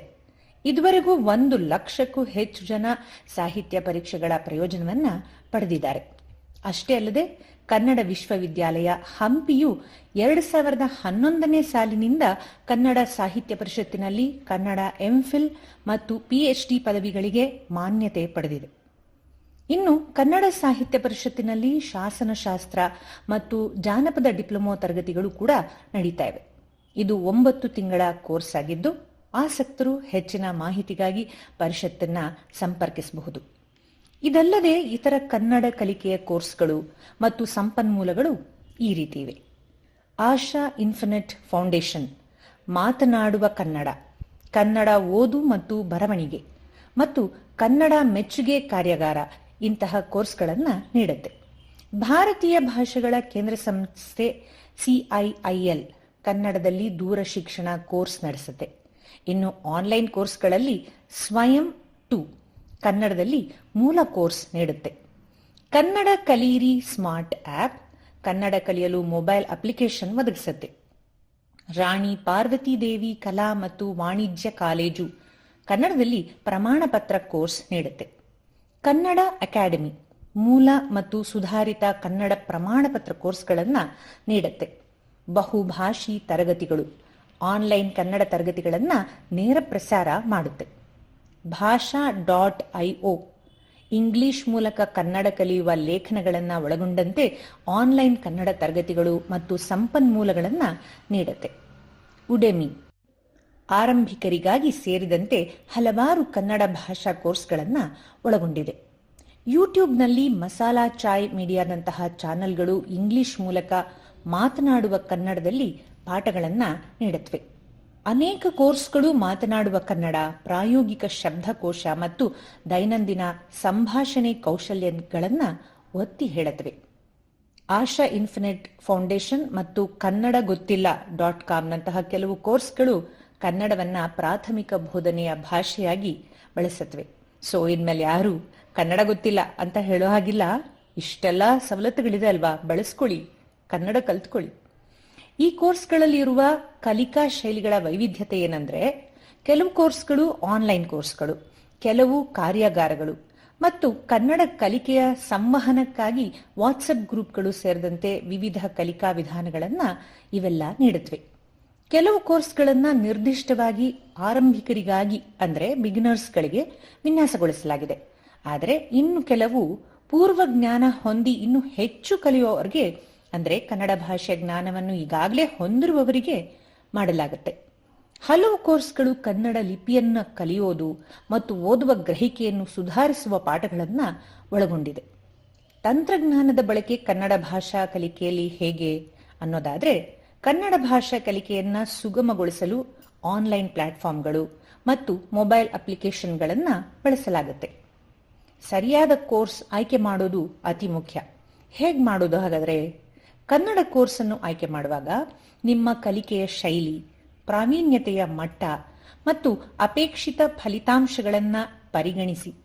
ನೀವು ಸಂಪೂರ್ಣ ಹರಿಕಾರರಾಗಿದ್ದರೆ, ಅಂದ್ರೆ ನೀವು ಬಿಗಿನರ್ಸ್ ಆಗಿದ್ರೆ, ಕನ್ನಡ ಲಿಪಿ ಮತ್ತು ಮಾತನಾಡುವ ಭಾಷೆಯ ಮೂಲಭೂತ ಅಂಶಗಳನ್ನ ಕೇಂದ್ರೀಕರಿಸುವ ಕೋರ್ಸ್ ಉತ್ತಮ ಆರಂಭಿಕ ಹಂತವಾಗಿರಬಹುದು. ನಿಮಗೆ ಸ್ವಲ್ಪ ಪೂರ್ವ ಜ್ಞಾನವಿದ್ರೆ ವ್ಯಾಕರಣ, ಸಾಹಿತ್ಯ ಅಥವಾ ಕನ್ನಡದ ನಿರ್ದಿಷ್ಟ ಕ್ಷೇತ್ರಗಳನ್ನ ಆಳವಾಗಿ ಪರಿಶೀಲಿಸುವ ಕೋರ್ಸ್ ಅನ್ನ ನೀವು ಆಯ್ಕೆ ಮಾಡಬಹುದು. ಇನ್ನು KSOU ಅಂದ್ರೆ ಕರ್ನಾಟಕ ಸ್ಟೇಟ್ ಓಪನ್ ಯೂನಿವರ್ಸಿಟಿ ಯಾವ್ಯಾವ ಕೋರ್ಸ್ಗಳನ್ನ ನೀಡುತ್ತೆ ಅಂತ ನೋಡೋಣ. KSOU Kannada diploma DIK, BA Kannada, MA Kannada ಮತ್ತು PhD ಸೇರಿದಂತೆ ಹಲವಾರು ಕನ್ನಡ ಕೋರ್ಸ್ಗಳನ್ನ ನೀಡುತ್ತೆ. KSOU ಮೈಸೂರು ಪ್ರಕಾರ DIK ಕೋರ್ಸ್ ಕನ್ನಡ ಸಾಹಿತ್ಯ, ಇತಿಹಾಸ, ಹಳೆಯ ಕನ್ನಡ ಮತ್ತು ಹೊಸ ಕನ್ನಡ ಪಠ್ಯಗಳು ಮತ್ತು ಭಾರತೀಯ ಕಾವ್ಯಶಾಸ್ತ್ರದಂತಹ ವಿಷಯಗಳನ್ನ ಒಳಗೊಂಡಿದೆ. ಕನ್ನಡ ಡಿಪ್ಲೊಮೊ ಇದು 1 ವರ್ಷದ UG ಡಿಪ್ಲೊಮೊ ಕೋರ್ಸ್. ಪೂರ್ಣ ಸಮಯದ ಮೋಡ್ನಲ್ಲಿ ಇದನ್ನ ನೀಡಲಾಗುತ್ತೆ. ಕನ್ನಡದಲ್ಲಿ BA 3 ವರ್ಷಗಳ UG ಪದವಿ ಕೋರ್ಸ್ ಮತ್ತು ದೂರ ಅಥವಾ ಪತ್ರ ವ್ಯವಹಾರ ಅಂದ್ರೆ ಡಿಸ್ಟೆನ್ಸ್ ಅಂಡ್ ಕರೆಸ್ಪಾಂಡೆನ್ಸ್ ಕೋರ್ಸ್ ಕ್ರಮದಲ್ಲಿ ನೀಡಲಾಗುತ್ತೆ. ಕನ್ನಡದಲ್ಲಿ MA 2 ವರ್ಷಗಳ PG ಪದವಿ ಕೋರ್ಸ್ ಅರೆಕಾಲಿಕ ಕ್ರಮದಲ್ಲಿ ಅಂದ್ರೆ ಸೆಮಿಸ್ಟರ್ ಪ್ರಕಾರ ಇದನ್ನ ನೀಡಲಾಗುತ್ತೆ. ಇನ್ನು ಹೆಚ್ಚಿನ ವಿದ್ಯಾರ್ಹತೆ ಜ್ಞಾನಾರ್ಜನೆ ಬಯಸುವವರಿಗೆ ಕನ್ನಡದಲ್ಲಿ ಸಂಶೋಧನಾ ಪದವಿ PhD ಕೂಡ ಲಭ್ಯವಿದೆ.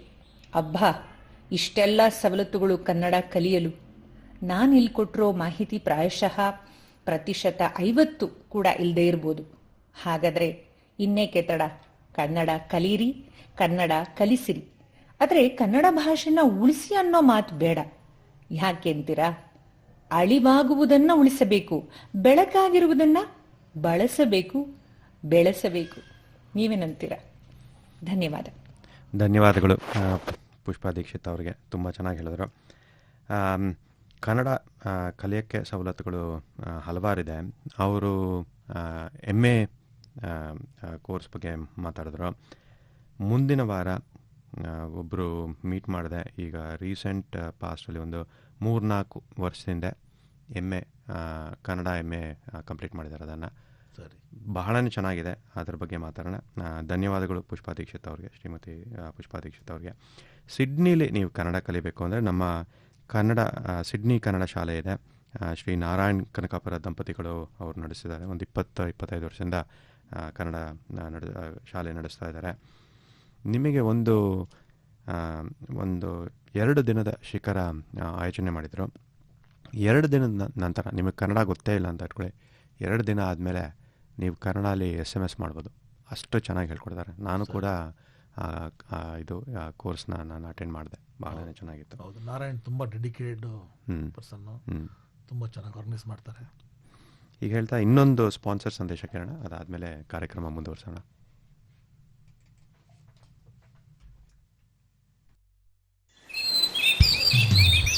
Who won't want to get away from it all? Yet be close to the best wine and cheese country, hot air ballooning and all that the Hunter Valley has to offer. It's the home among the gum trees at Lovedale for family-friendly, short-stay accommodation on a well-appointed farm property. Home Among the Gum Trees sleeps up to 8 people comfortably with modern amenities oriented to family fun and entertainment. 2RRR sponsor Home Among the Gum Trees at Lovedale is the perfect place to stay in the heart of the Hunter Valley. For further inquiry, go to homeamongthegumtrees at weekender.com.au.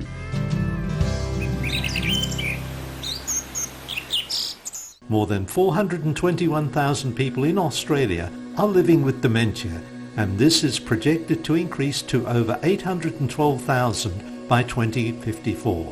In response to the pressing need to raise understanding of the disease, Dementia Australia has created a community education toolkit. It is packed with videos and interactive activities. To access the toolkit, visit dementia.org.au/community education toolkit. The National Dementia Helpline number is 1800 100 500. So, you want a nice garden with great design, beautiful flowers, and some birds, bees and butterflies to visit. And you want some helpful tips to keep it looking good. Then you need to listen to Real World Gardener. Our expert team will tell you about garden design, which plants grow best where, plant of the week and local birds and wildlife. Real World Gardener, 4 p.m. Friday on 2RRR, 88.5 FM and across Australia on the Community Radio Network. 2RRR Sydney Kannadavani ಬಾನುಲಿ ಕಾರ್ಯಕ್ರಮ. ಪ್ರಕಾಶ್, ನಮಗೆ ಈಗಾಗಲೇ ಒಂದು 2-3 SMS ಮೆಸೇಜ್ಗಳು ಬೇರೆ ಬಂದಿದೆ. ನನಗೇನು ಅನಿಸುತ್ತೆ ಅಂದರೆ, ಶ್ರೋತೃ ಬಾಂಧವರಿಗೆ ಮುಂದಿನ ವಾರ ಒಂದು ಕಾರ್ಯಕ್ರಮ ಮಾಡ್ಬೋದು. ಯಾರಿಗಾರು ಬೆಂಗಳೂರಿನ ಆ ದಿನಗಳ ಬಗ್ಗೆ ನಿಮ್ಮ ನೆನಪುಗಳನ್ನ ನೀವು ಬಗ್ಗೆ ಮಾತಾಡಬೇಕು ಅಂತಿದ್ರೆ ನಮಗೆ ದೂರವಾಣಿ ಮಾಡಿ 9816-2777, ಆಸ್ಟ್ರೇಲಿಯಾದ ಬೇರೆ ರಾಜ್ಯಗಳಿಂದ 029816-2777 ಮತ್ತು ಪ್ರಪಂಚದಾದ್ಯಂತ +6129816-2777. ಇಲ್ಲ ಅಂದರೆ ನನಗೆ ಕಾಂಟ್ಯಾಕ್ಟ್ ಮಾಡಿ ನೀವೇನಾದ್ರು ಮಾಹಿತಿ ಕಳಿಸ್ಬೇಕು ಅಂತಿದ್ರೆ ನನಗೆ ಕಳಿಸಿದ್ರೆ ಅದನ್ನು ಪ್ಲೇ ಮಾಡ್ತೀನಿ. ಮುಂದಿನ ವಾರ ನಿಮ್ಮ ಬೆಂಗಳೂರಿನ ಆ ದಿನದ ನೆನಪುಗಳು ಅದರ ಬಗ್ಗೆ ಮಾಡ್ಬೋದಲ್ಲ ಪ್ರಕಾಶ್? ಹೌದು, ಮಾಡ್ಬೋದು. ಈಗ ನಮ್ಮ ಸಮುದಾಯದಿಂದ ಒಂದು ಕೆಲವು ಸಂದೇಶಗಳಿದೆ, ಅದರ ಬಗ್ಗೆ ಕೇಳೋಣ. ಶ್ರೀ ಶಂಕರ ಸೇವಾ ಸಮಿತಿಯವರು ಇದೇ ಶನಿವಾರ ಮೇ ತಿಂಗಳ 24ನೇ ತಾರೀಕು ಬೆಳಗ್ಗೆ 9 ರಿಂದ 12ವರೆಗೆ 8ನೇ ವರ್ಷದ ಶ್ರೀ ಶಂಕರಾಚಾರ್ಯ ಜಯಂತಿ ಆಯೋಜನೆ ಮಾಡಿದ್ದಾರೆ. ಸ್ಥಳ ಬಂದು Toongabbie east public school, Harris road, Wentworthville, New South Wales 2145. Rudra Chamaka, Purusha Sukta ಹಾಗೂ ಶ್ಲೋಕಗಳನ್ನ ಪಠನೆ ಮಾಡ್ತಾರಲ್ಲಿ. ಪ್ರಸಾದ ಕೂಡ ಇದೆ ಅಂತ ಹೇಳಿದ್ದಾರೆ. ಡ್ರೆಸ್ ಕೋಡ್ ಬಂದು ಭಾರತೀಯ ಸಾಂಪ್ರದಾಯಿಕ ಉಡುಪು ಅಂತ ಹಾಕಿದ್ದಾರೆ. ಹೆಚ್ಚಿನ ಮಾಹಿತಿಗೆ ಶ್ರೀಮತಿ ಲಕ್ಷ್ಮಿಯವರು 0412124678, ಶ್ರೀ ಹರ್ಷ ಅವರು 0466343348, ಶ್ರೀ ನಾರಾಯಣ್ 0423634979, ಶ್ರೀ ಆದಿತ್ಯ 0425311338, ಶ್ರೀ ವಿನಯ್ 0430533021 ಅವ್ರನ್ನ ನೀವು ಸಂಪರ್ಕ ಮಾಡ್ಬೋದು. ಹಾಗೂ ಸನ್ಮಾರ್ಗ ಆರ್ಟ್ಸ್ ಅವರು ವಿನಯ್ ಶರ್ವಾ ಅವ್ರನ್ನ ಕರೆಸಿದ್ರು.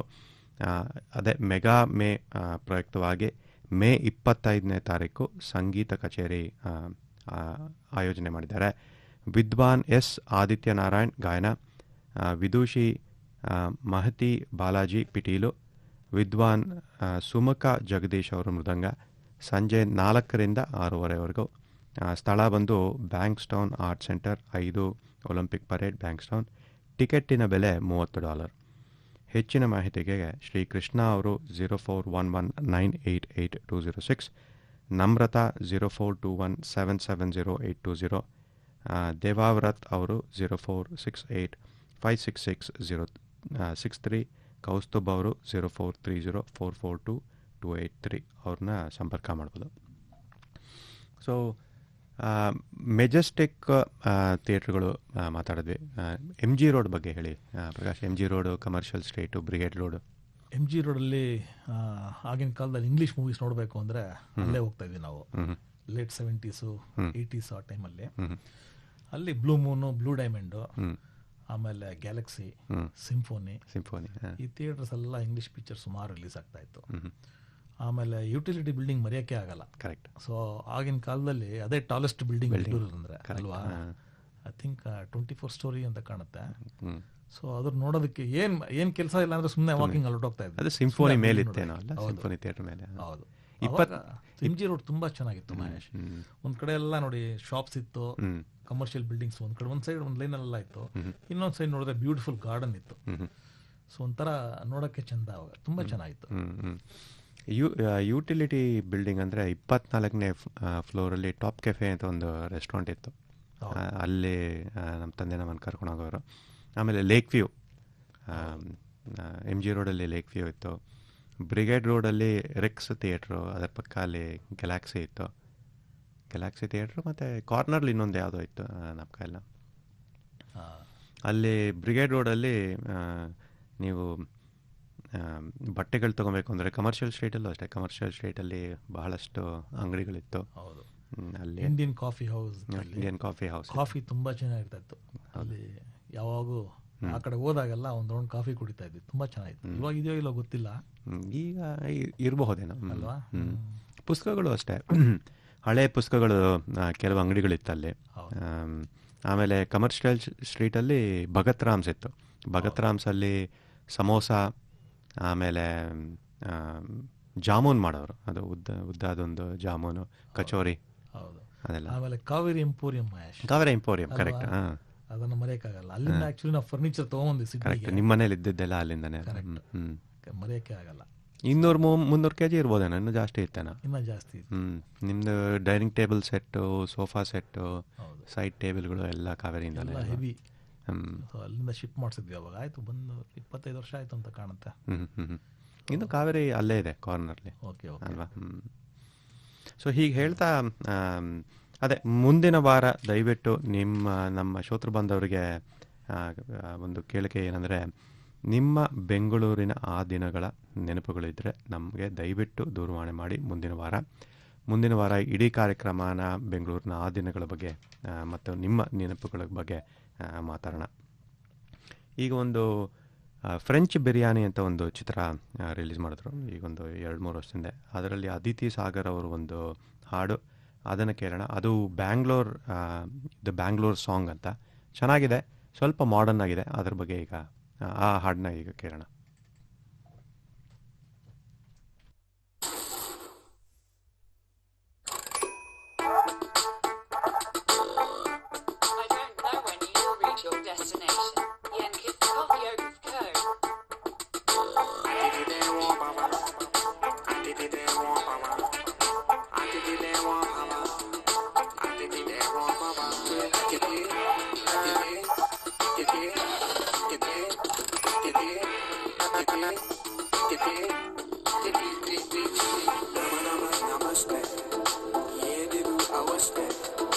ಬೇರೆ ಭಾಷೆ ಅಡುಬಾಯಿ ಆದ್ರೂ ಕನ್ನಡವೇನಂತ ಹೊಲಸು ಹೊಡೆದ ತೆಂಗಿನಕಾಯಿ ಟ್ರಾಫಿಕ್ ಜಾಮಲ್ಲಿ ಹೇಗೋ ಸಾಯಿ.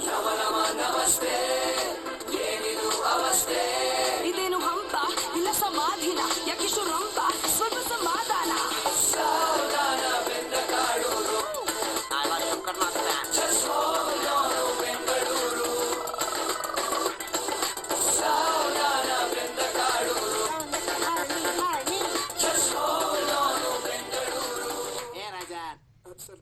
ಮೇಡಮ್ ಪೇಟಿ ಮಾಡ್ಬಿಡ.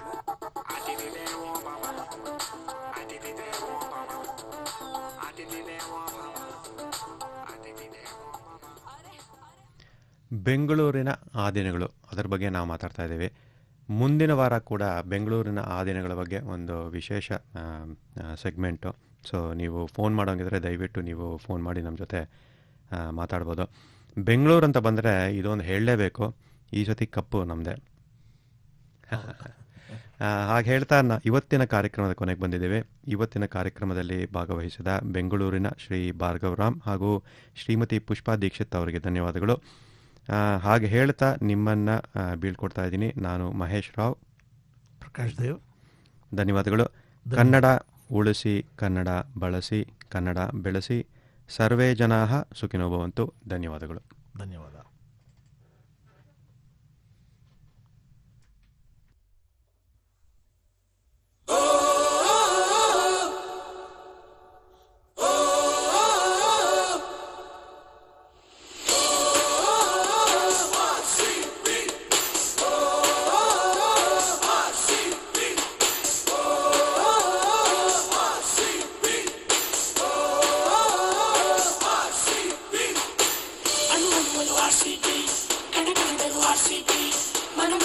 RCB,